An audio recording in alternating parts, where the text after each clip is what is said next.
Sa panahon ngayon, alam nating napakahirap ng buhay, pero isa sa pinaka-essential needs natin ay ang i-secure din natin ang ating buhay sa pamamagitan ng pagpapatayo ng bahay.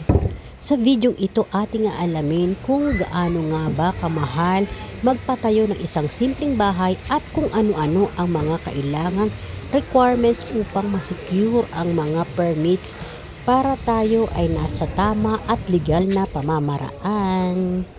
At dahil tayo ay may one story pero made mostly of light materials, kailangan natin itong ipa-demolish, kaya naman magsisecure tayo ng demolition permit. Ito ang mga kailangan.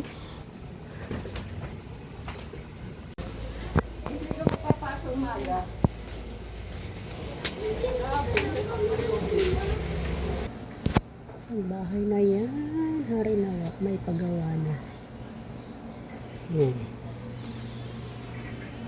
Aming tahanan, hari na mga ipagawa na.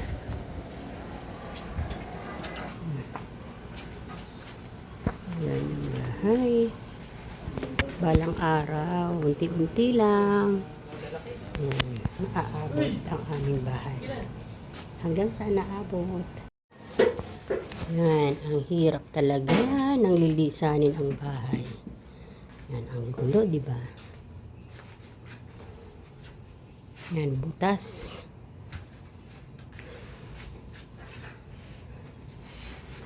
Yan ang daan. Punta sa aking biyanan. Yan yung iba namin gamit. Butas na.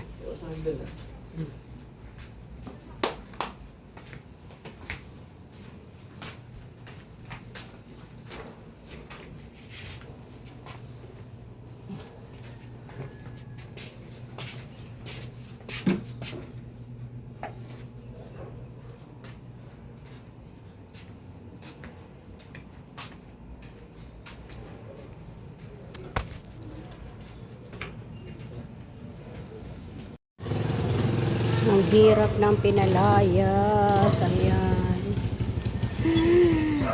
Saan ang punta? To the moon. Ay, nako. Yan. Ang hirap ng pinalayas.